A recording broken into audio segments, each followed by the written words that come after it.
Durante siglos, una sombra se ha proyectado sobre la historia de España.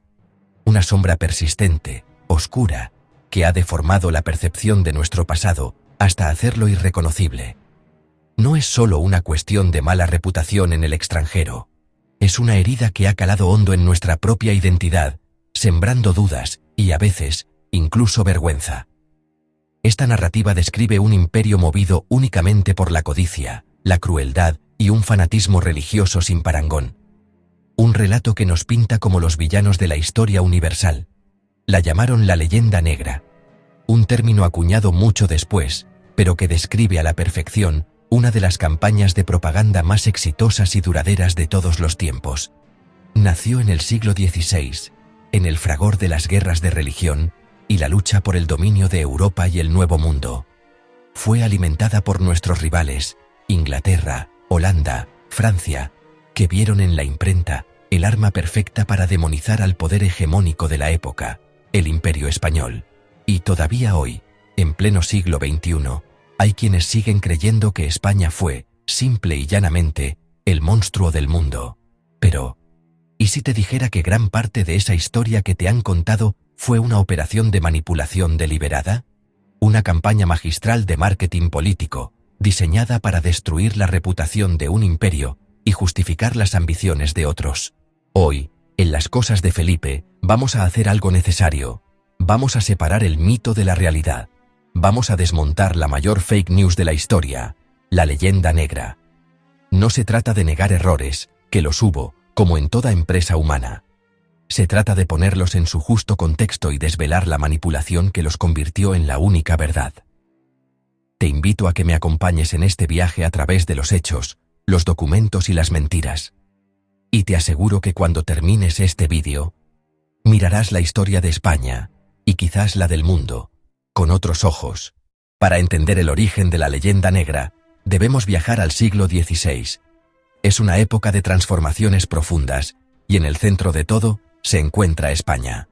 No era simplemente un reino poderoso, se había convertido en la primera superpotencia global de la historia. Su imperio se extendía desde las recién descubiertas Américas, cruzando Europa, hasta las lejanas Filipinas. El sol, literalmente, nunca se ponía en sus dominios. Mientras las demás naciones europeas seguían inmersas en sus disputas territoriales, España jugaba en un tablero completamente diferente.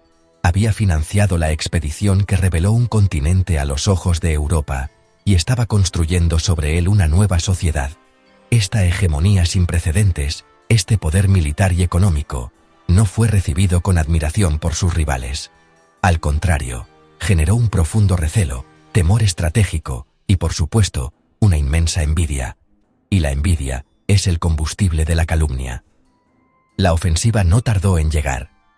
Ingleses, holandeses y franceses, las potencias emergentes que veían en el poderío español un obstáculo para sus propias ambiciones, comprendieron que no podían derrotar a España únicamente en el campo de batalla. Necesitaban una justificación moral, una narrativa que les permitiera presentarse como libertadores frente a un tirano. Y encontraron el arma perfecta en una invención revolucionaria: la imprenta. La imprenta fue el Internet del siglo XVI, una herramienta capaz de diseminar ideas a una velocidad y escala nunca antes vistas. Esta no fue una campaña espontánea, fue una operación psicológica deliberada y sostenida en el tiempo. Aquí es donde la mentira adquiere nombres y fechas. Uno de los documentos fundacionales es la Apología de Guillermo de Orange, publicada en 1581. En este texto, el líder de la rebelión holandesa no solo defendía su causa, sino que lanzaba una sarta de acusaciones personales contra el rey Felipe II, pintándolo como un monstruo tiránico. Pero la fuente más explotada fue, paradójicamente, española.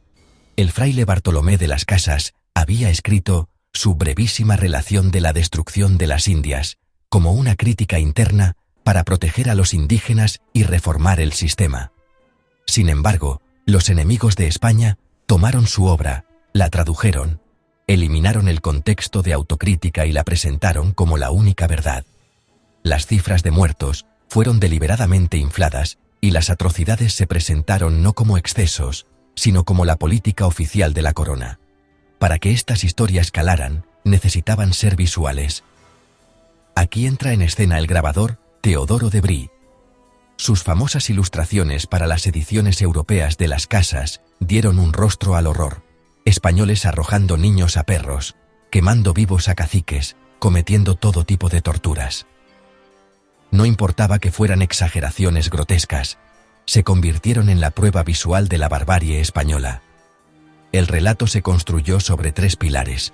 Los españoles eran bárbaros por naturaleza, fanáticos religiosos esclavos de la Inquisición y asesinos genocidas en América. Esta caricatura, repetida hasta la saciedad en miles de panfletos distribuidos por toda Europa, se convirtió en verdad. ¿Y sabes qué es lo peor? Que funcionó. De una manera espectacular. El mundo entero compró la historia. Les era útil. Justificaba la piratería inglesa, legitimaba la independencia holandesa y alimentaba las ambiciones francesas. La leyenda negra fue el arma de propaganda más exitosa de la Edad Moderna. Los ingleses necesitaban justificar su expansión por América y Asia. Los franceses querían limpiar su imagen tras siglos de guerras civiles y coloniales. Los holandeses, comerciantes natos, buscaban dominar el comercio global. Y los belgas, bueno, el Congo les bastó para ganarse un lugar en el infierno de la historia. ¿Sabes cuántos murieron bajo el reinado del rey Leopoldo II de Bélgica en el Congo? Más de 11 millones de africanos. 11 millones. Y aún así, nos siguen llamando a nosotros los crueles conquistadores. España no solo llegó a un nuevo mundo, construyó uno. Llevó su cultura, su fe y su lengua a un continente entero, pero este no fue un proceso unidireccional. Fue el inicio de un mestizaje monumental, la creación de la hispanidad. Con el idioma español llegó la imprenta, que empezó a funcionar en México en 1539, casi un siglo antes que en la Norteamérica británica. Se introdujeron el trigo, la vid, el olivo, el caballo, el ganado, transformando el paisaje y la dieta para siempre. Se creó un espacio cultural que hoy une a más de 500 millones de personas, pero la obra de España fue, sobre todo, constructora y fundacional. Fundó más de 40 universidades, cuando en el resto de Europa y América la educación superior era un privilegio de élites minúsculas. La Universidad de Santo Tomás de Aquino en Santo Domingo, en 1538, la Real y Pontificia Universidad de México y la Universidad de San Marcos en Lima, ambas, en 1551, casi un siglo antes que Harvard. En sus aulas se formaron no solo criollos, sino también hijos de la nobleza indígena y mestizos, creando una vibrante vida intelectual. Junto a las universidades, se levantaron cientos de hospitales. El Hospital de Jesús en Ciudad de México, fundado por el propio Hernán Cortés en 1524, es el más antiguo de América y sigue en funcionamiento. Estos no eran simples lazaretos, eran centros de caridad cristiana, abiertos a todos, españoles, indígenas, mestizos y africanos, en una época en que la segregación era la norma en otras partes del mundo.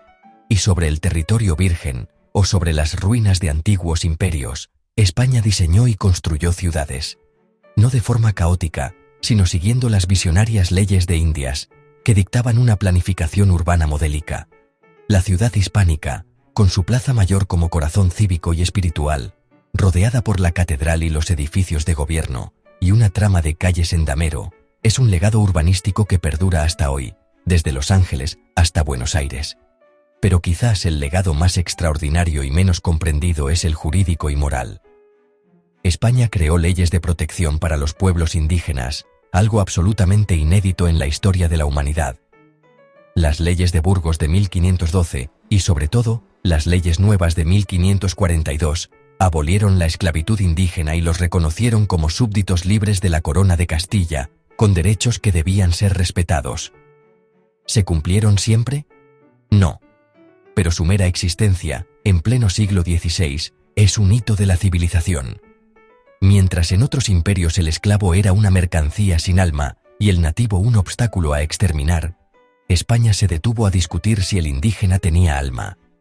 El debate de Valladolid de 1550 enfrentó a Juan Ginés de Sepúlveda con Fray Bartolomé de las Casas. Imaginen la escena. El imperio más poderoso del planeta paraliza su conquista para debatir, ante teólogos y juristas, la legitimidad de sus propios actos y la humanidad de los conquistados. No existe un solo ejemplo similar en la historia de ningún otro imperio. Sí, el mismo Bartolomé de las Casas, tan usado y manipulado por nuestros detractores, fue la prueba irrefutable de que España fue la primera nación autocrítica del mundo moderno. Su brevísima relación de la destrucción de las Indias no fue un panfleto clandestino, fue un informe dirigido al futuro rey Felipe II, y fue posible porque existía una conciencia moral y una estructura intelectual que permitía y fomentaba esa crítica. La paradoja es que la prueba de la conciencia moral de España se ha convertido en el arma principal para negarla. Y sin embargo, a pesar de esta abrumadora evidencia, hemos dejado que nos roben el relato.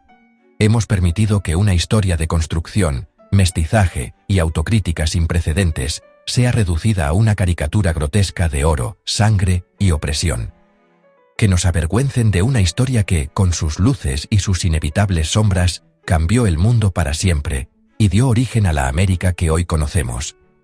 Hemos interiorizado la versión de nuestros rivales históricos, olvidando que esta herencia no es solo de España, sino de 20 naciones hermanas. Reivindicarla no es chauvinismo, es un acto de justicia con la verdad y con nosotros mismos. Hollywood retomó el testigo siglos después. Piratas heroicos, inquisidores sádicos y conquistadores despiadados. La leyenda negra se modernizó con cámara 4K y guión americano, y hoy se enseña en muchas escuelas como si fuera verdad histórica. Mientras tanto, las verdaderas atrocidades del Imperio británico, francés, belga y holandés, ni una película. Ni una. Porque el complejo de culpa se hereda, y en España hemos aprendido a pedir perdón por haber existido. Nos da vergüenza ser lo que fuimos, el puente entre Europa y América, la cuna del mestizaje, la lengua común de 600 millones de personas. Nos han hecho creer que hablar español es colonialismo, cuando en realidad es el mayor patrimonio cultural vivo del planeta. No se trata de negar errores, se trata de reconocer lo bueno, de entender que la historia no es blanco o negro, que fuimos imperfectos, sí, pero también pioneros, visionarios y sobre todo, humanos. La leyenda negra no se combate con gritos, sino con conocimiento y con orgullo de lo que fuimos. El 12 de octubre no es un día para pedir perdón. Es un día para recordar que, durante siglos, España fue la columna vertebral del mundo. Y que, le pese a quien le pese, nuestra herencia no fue destrucción, sino cultura, fe y humanidad. Porque mientras otros sembraban odio y esclavitud, España sembró futuro, y ese futuro, hoy, sigue hablándose, en español. Si te ha gustado este contenido, dale a me gusta, compártelo y suscríbete al canal para seguir descubriendo las cosas de Felipe. Aquí, donde la historia se cuenta sin censura.